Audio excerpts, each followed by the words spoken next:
I am Ajay from Ajay Chemistry Classes YouTube channel and you are watching Ajay Chemistry Classes video lecture. Students, watch this video till the last. Gram ion,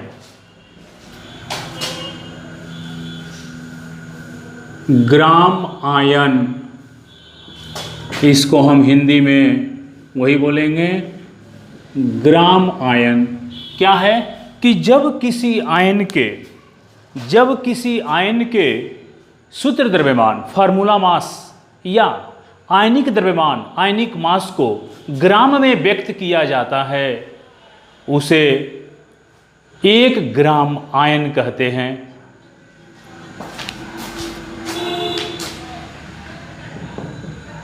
जब किसी ion या मूलक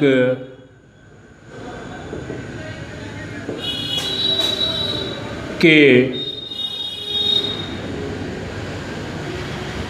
आयनिक या सूत्र द्रव्यमान को ग्राम में व्यक्त किया जाता है उसे 1 ग्राम आयन कहा जाता है। 1 ग्राम आयन कहा जाता है। यहाँ पर आयन या मूलक के द्रव्यमान को बताए हैं आपको, परमाणु के किसी तत्व के परमाणु के द्रव्यमान को परमाणु द्रव्यमान, किसी यौगिक के अणु के द्रव्यमान को अणु द्रव्यमान, किसी मूलक या आयन के द्रव्यमान को आयनिक द्रव्यमान या सूत्र द्रव्यमान कहा जाता है। जब इन्हें ग्राम में व्यक्त किया जाता है तो क्या कहा जाता है? 1 ग्राम आयन कहा जाता है। यहाँ पर जैसे ले लो, जैसे आपका मान लो सल्फेट आयन, सल्फेट आयन का सूत्र या आयनिक द्रव्यमान 1 गुणे सल्फर 4 गुणे ऑक्सीजन, सल्फर का 32, 4 गुणे ऑक्सीजन का 16, 32, 64 कितना हो गया? 96।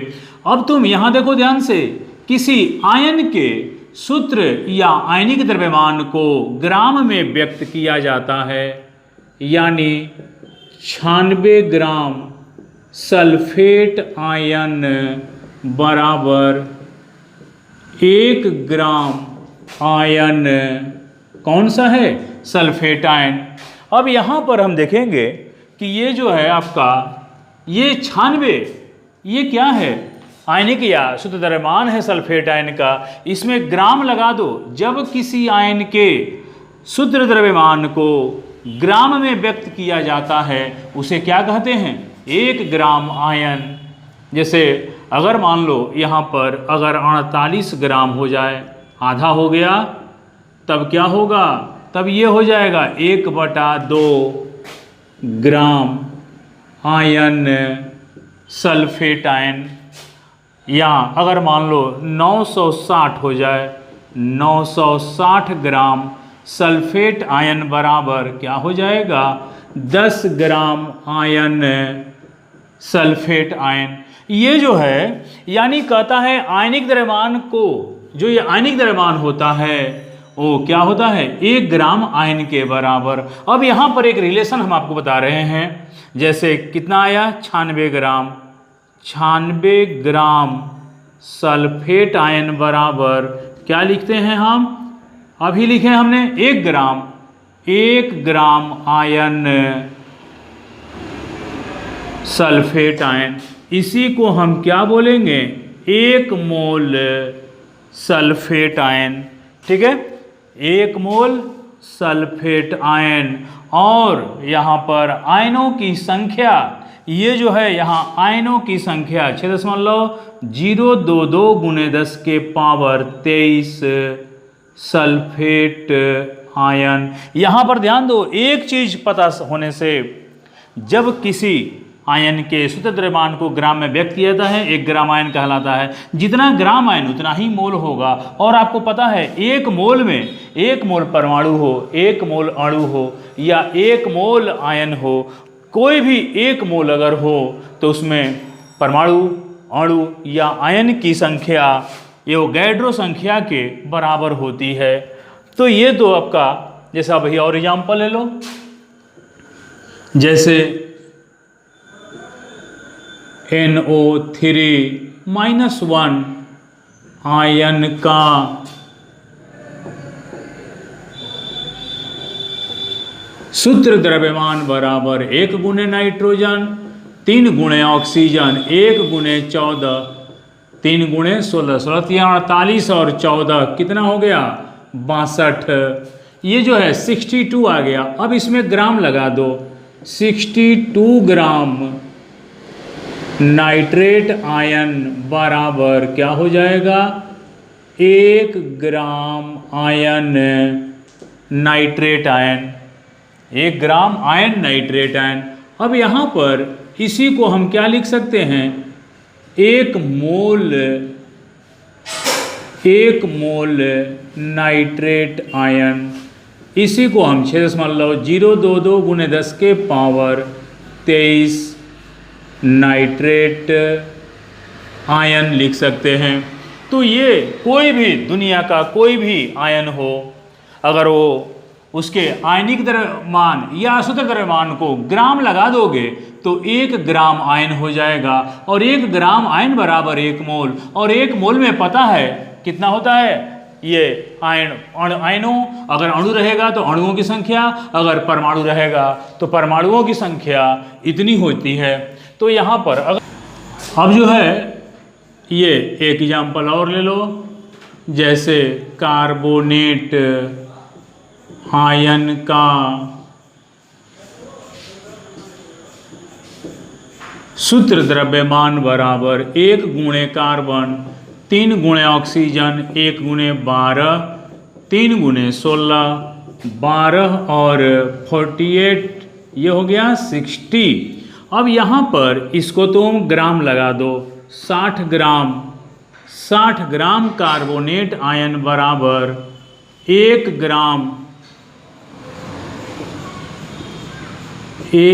ग्राम आयन कार्बोनेट आयन, इसी के बराबर हो जाएगा क्या 1 मोल कार्बोनेट आयन, इसी के बराबर 6.022 गुणा 10 के पावर 23 कार्बोनेट आयंस। तो ये जो है ये आपका क्या है, ये ग्राम आयन में है कि जब किसी आयन के आयनिक द्रव्यमान को ग्राम में व्यक्त किया जाता है उसे क्या कहते हैं 1 ग्राम आयन कहते हैं। और जितना ग्राम आयन उतना मोल। तो इसका स्क्रीन ग्राम आयन की संख्या, ग्राम आयन की संख्या बराबर कैसे हम करेंगे, तो दिया गया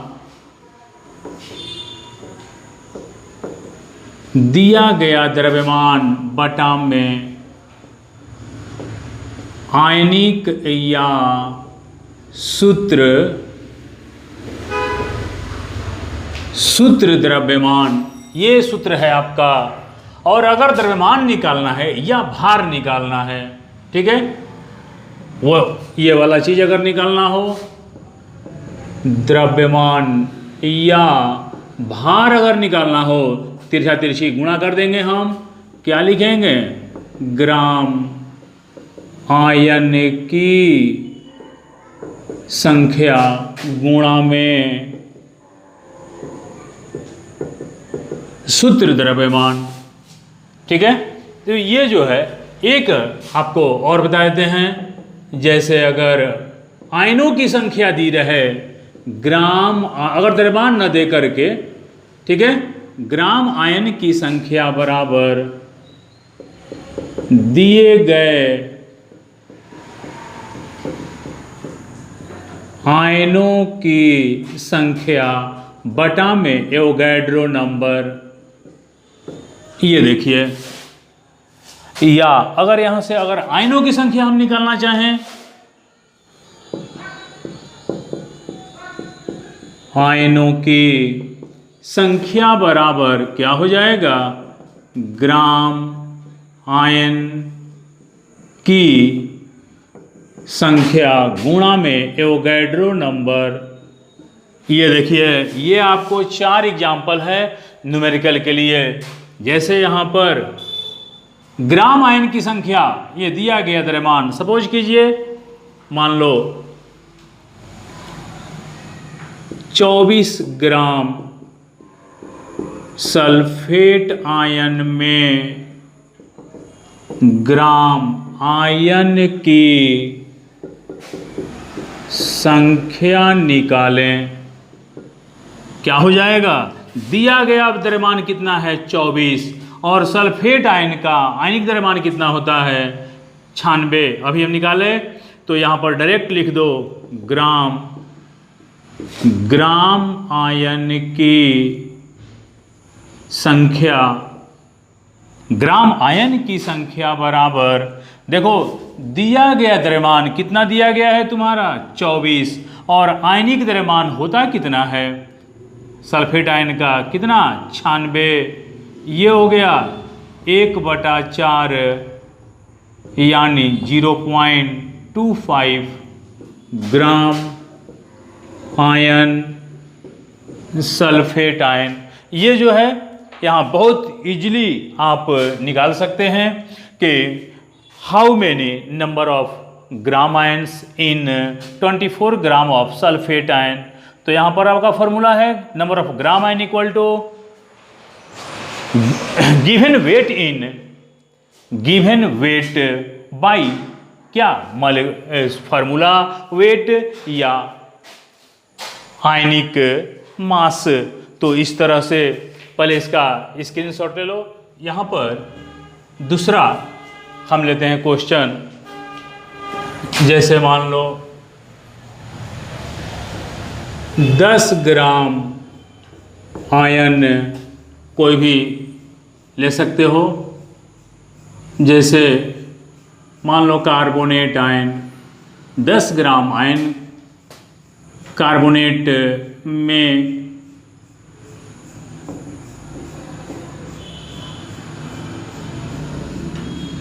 का ग्राम में भार निकालें। ये देखिए, तो यहाँ पर क्या निकालना है, ग्राम में भार, सूत्र लिखवाए थे अभी जस्ट, ग्राम में भार इक्वल टू क्या होगा, ग्राम आयन की संख्या 10 और क्या है इसका ग्राम आयन, ग्राम में भार बराबर क्या बताए हैं, ग्राम आयन की संख्या गुणा में सूत्र द्रव्यमान 16 48 और 12 60, कितना हो गया 600। ये हो गया आपका 600 ग्राम कार्बोनेट आयन, या ऐसे भी लिख सकते हो 6.0 × 10⁻²² ग्राम कार्बोनेट आयन। ये जो है आपका ग्राम में भार। अगर ग्राम आयन दिया रहेगा, उसमें क्या दिया था पहला वाला में कि आपको ग्राम में भार दिया गया था और ग्राम आयन की संख्या निकालनी थी। इसमें ग्राम आयन दिया गया है, ग्राम आयन, और आपको निकालना क्या है, ग्राम में भार निकालना है। तो ये जो है आपका, इसी तरह से जैसे 100 ग्राम आयन Cr2O7-2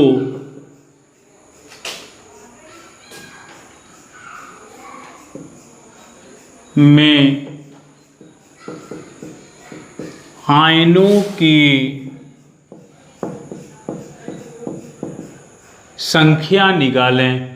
तो यहाँ पर क्या निकालना है, आयनों की संख्या, ग्राम आयन की संख्या गुणा में एवोगैड्रो नंबर। बहुत सिंपल है ये, बहुत सिंपल, इसमें कहीं दिमाग लगाने की जरूरत नहीं है। ये हो गया 6.022 और ये 10 के पावर 23 10 के पावर 2 कितना हो गया 10 के पावर 25 डाइक्रोमेट आयन। तो ये आपका अगर ग्राम आयन दिया रहेगा तो हम क्या निकाल लेंगे, आयनों की संख्या। यहाँ पर आयन लिखना जरूरी है, आयन। अब देखो अगर मान लो आयनों की संख्या दी हुई है 6.022 गुने 10 के पावर 20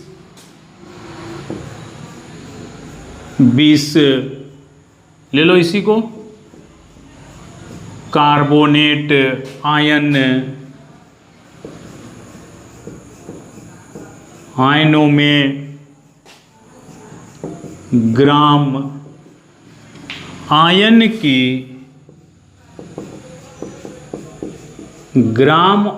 की संख्या निकालें। यहां पर बहुत सिंपल है, ग्राम आयन की संख्या निकालनी है। ग्राम आयन की संख्या बराबर दी गई, यानी आयनों की दी गई संख्या 6.022 गुना में 10 के पावर 20, 6.022 10 के पावर 23, ये ऊपर गया क्या हो जाएगा 10 के पावर कितना -3 होगा। और क्या है ये, ग्राम आयन निकालना था, तो ये हो जाएगा ग्राम आयन क्या है Cr2O7 -2 आयन्स। बहुत आसान है ये जो है आपका। यहाँ पर आयनों की संख्या दी हुई है, क्या निकाल लिए, ग्राम आयन। यहाँ ग्राम आयन दिया गया था, क्या निकालना था, आयनों की संख्या। और अगर आयनों की संख्या दी हुई है तो ग्राम आयन इस तरह से निकाल सकते हैं। ठीक है,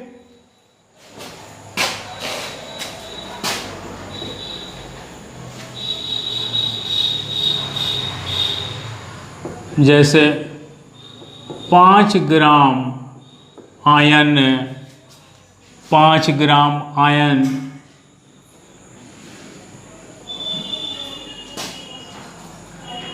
कोई आयन ले लो, जैसे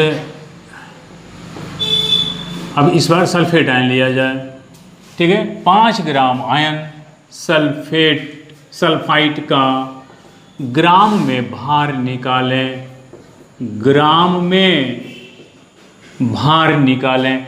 SO3 का शुद्ध द्रव्यमान कितना होगा, SO3 का शुद्ध द्रव्यमान कितना होगा, 1 गुणे सल्फर जोड़ 3 गुणे ऑक्सीजन, 1 गुणे 32, 3 गुणे 16 48 और 32, 4 3 7 1 8 80। अब ये जो है ये 80 हो गया। अब यहाँ पर 80 ग्राम सल्फाइट आयन बराबर 1 ग्राम आयन सल्फाइट आयन। इसी को हम 1 मोल भी लिख सकते हैं, लेकिन अभी हमारा काम क्या है, ग्राम में भार निकालना है। तो यहाँ ग्राम में भार या द्रव्यमान क्या होगा, ग्राम आयन की संख्या 5 और ये आयनिक द्रव्यमान कितना 80, तो ये हो गया 400 ग्राम सल्फाइट आयन। तो ये रहा ग्राम आयन पर जो है न्यूमेरिकल है, इसका स्क्रीनशॉट ले लो। अगला टॉपिक है ग्राम मोलर वॉल्यूम, GMV, ग्राम अणु आयतन। ग्राम अणु और फिर आयतन भी है। ग्राम अणु यानी जब किसी यौगिक के अणु के द्रव्यमान को ग्राम में व्यक्त किया जाता है उसे क्या कहते हैं, ग्राम अणु। इसमें आयतन शब्द जो लगा है वो कहता है 1 ग्राम अणु कोई भी गैस या वाष्प का NTP या STP पर आयतन 22.4 लीटर होता है। यहां पर यह कहता है NTP, पहले NTP जान जाओ कि NTP क्या है, नॉर्मल टेम्परेचर एंड प्रेशर सामान्य ताप एवं दाब या STP simple temperature and pressure, Hindi में क्या लिखेंगे? सामान्य ताप एवं दाब, शॉर्ट में इसी को सा ता दा। अब यहाँ पर इसका परिभाषा एनटीपी पर किसी भी गैस या वाष्प के 1 ग्राम अणु, इसी को तो क्या बोलते हैं? 1 मोल। 1 ग्राम अणु का आयतन 22.4 लीटर होता है।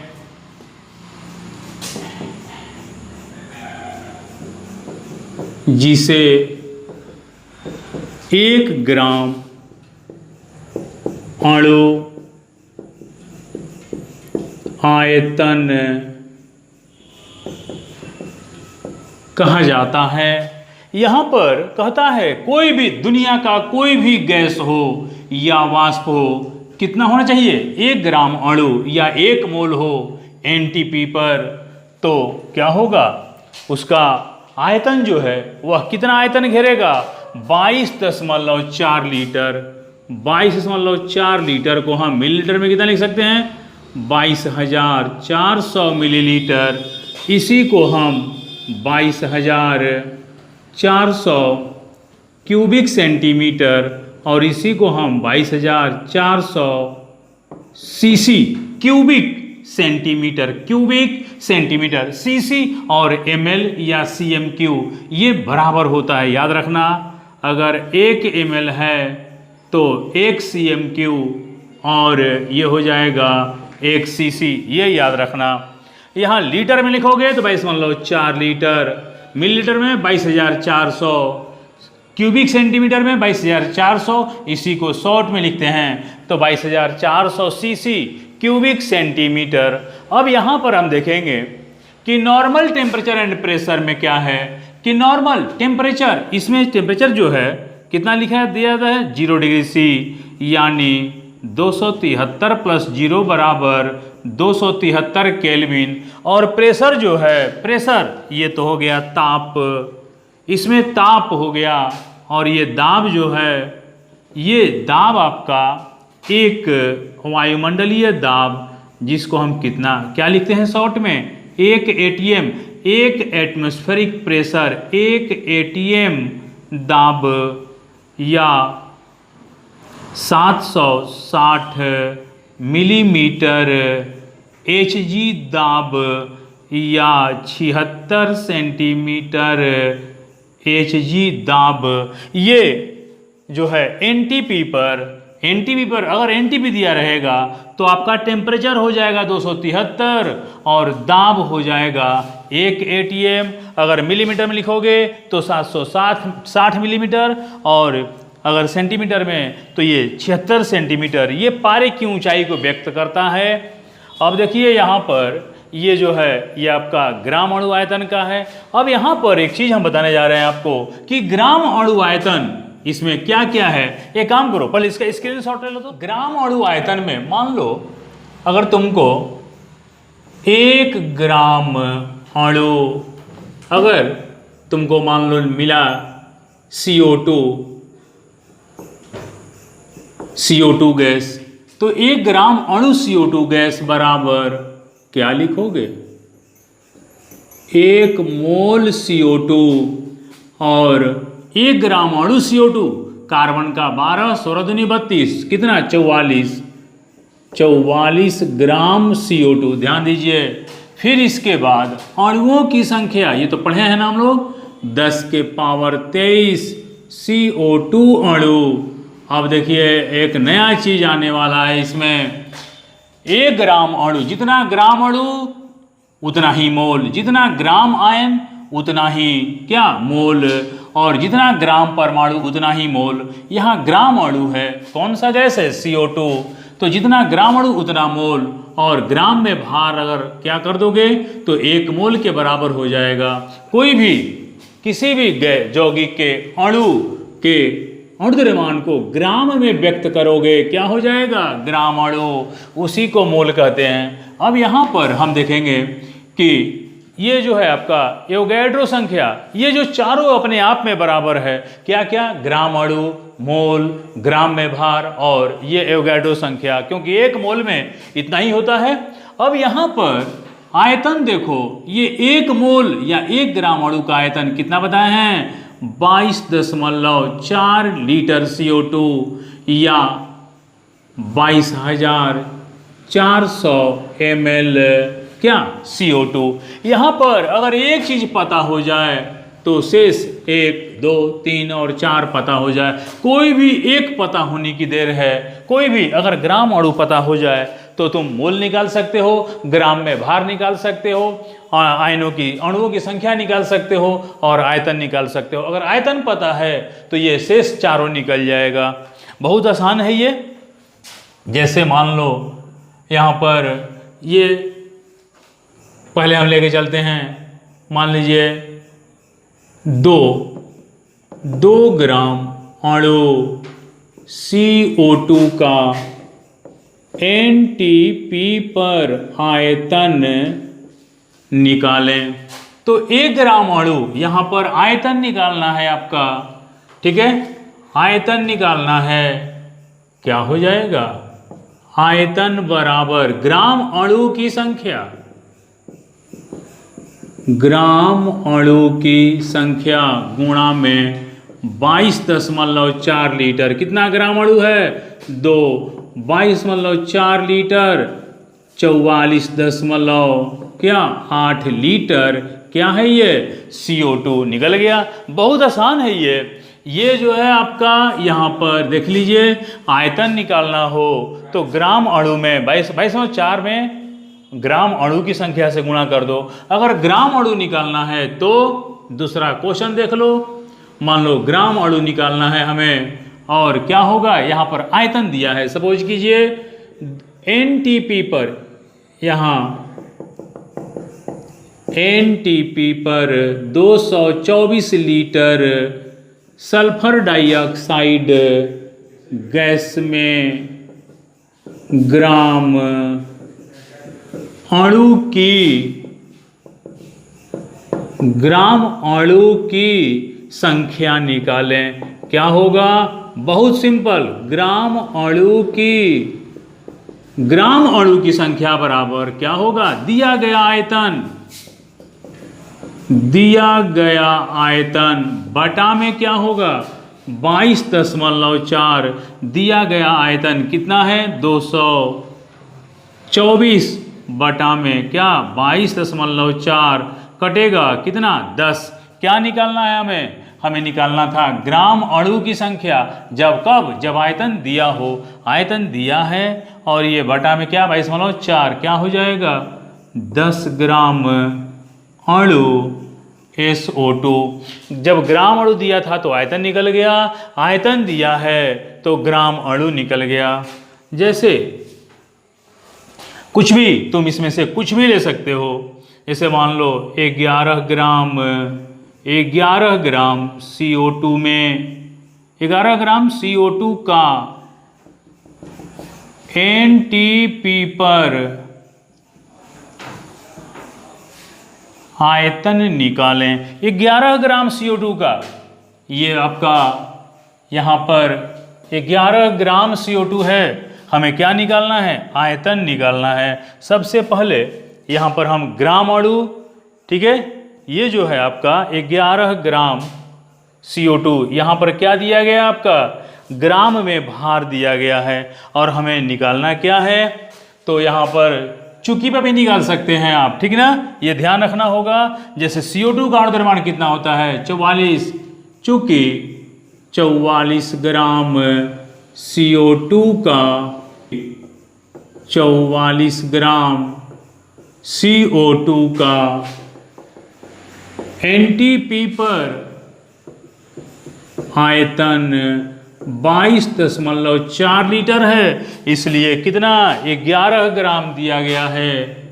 11 ग्राम पर क्या हो जाएगा 22.4 गुणा 11 बटा में 44, 11 चौक 44, 5.6 ये हो जाएगा 5.6 लीटर CO2, यानी ग्राम में बार दिया था, आयतन निकल गया। इसको एक और तरीका से बना सकते हो, क्या ग्राम, ये जो ग्राम है ना, यहाँ पर तुमको पता है CO2, यहाँ पर ग्राम अणु निकाल लो पहले। ग्राम अणु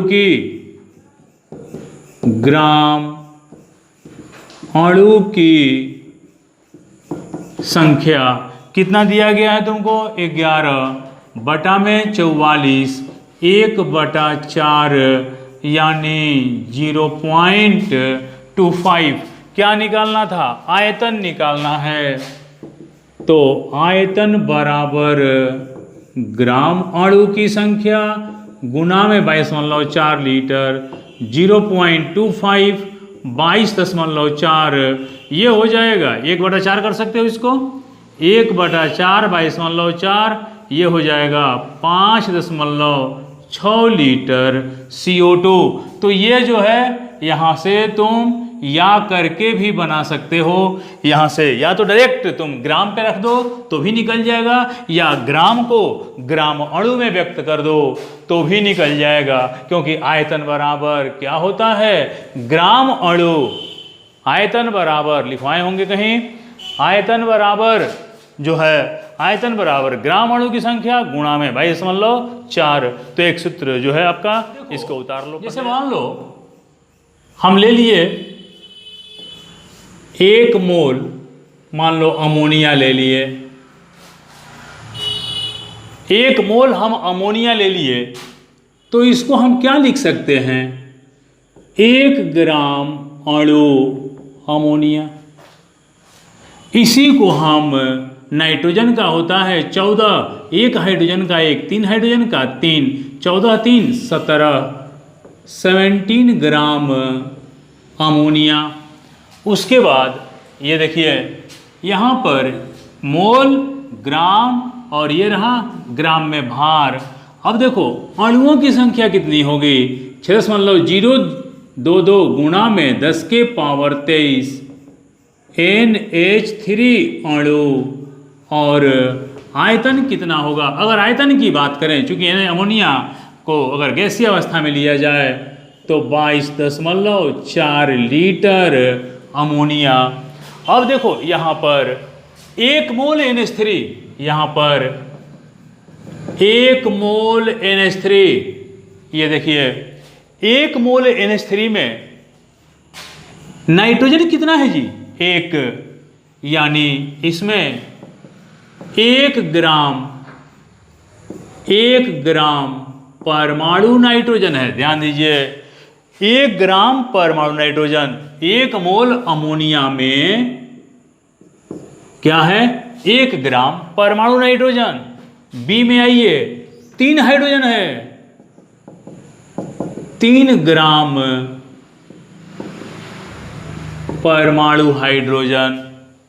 अब आइए यहां पर ग्राम में भार नाइट्रोजन का कितना है 14